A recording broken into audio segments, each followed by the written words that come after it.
Good morning to all of you, my dear students. Today we will be starting Geography Chapter 2, that is Physical Features of India.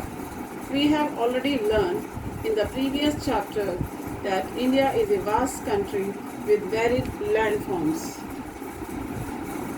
We have already discussed that, in fact, our country has practically all major physical features of Earth, that is mountains, plains, deserts, plateaus and islands. Now we will learn how these physical features have been formed. We will also learn more about major physical features of India and how they have been formed. We find different types of rocks. Some are very hard like marble and some are very soft like soapstone. The color of soil varies from one place to other because soil is formed out of different types of rocks. Have you ever thought about the causes of these variations? India is a large landmass formed during different geological periods which has influenced her relief. Besides geographical formations, a number of processes such as weathering, erosion and deposition have created and modified the relief. Our scientists have attempted to explain the formation of physical features with the help of certain theories, that is the theory of plate tectonics. According to the theory, the crust, that is the upper part of Earth, has been formed out of 7 major and some minor plates.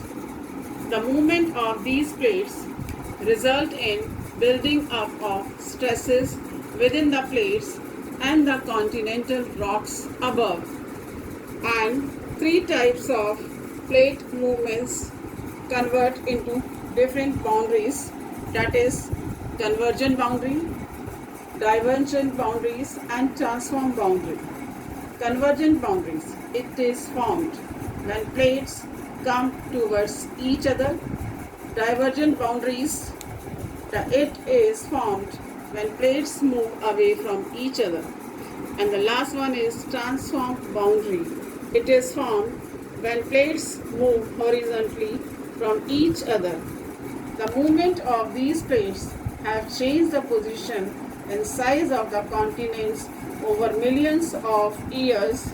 Such movements have also influenced the evolution of present landforms of India. Now we will discuss about how Himalayas were formed. It is believed that millions of years ago, India was a part of a big continent known as the Gondwana land. The peninsular part of the Gondwana land was the oldest landmass. The Gondwana land included India, Australia, South Africa, South America and Antarctica as one single landmass. The conventional currents split the crust into a number of pieces, leading to the drifting of Indo-Australian plate after being separated from the Gondwana land towards north. The northward drift resulted in the collision of the plate with the much larger Eurasian plate. Due to this collision, the sedimentary rocks which were accumulated in the Cenozoic known as Tethys were folded to form the mountain system of Western Asia and the Himalayas. Now we will discuss about the major physiographic divisions of India. The major physiographic divisions of India: the Himalayan mountains, the northern plains, the peninsular plateau, the Indian desert, the coastal plains, the islands, which we will start in the next video. Thank you.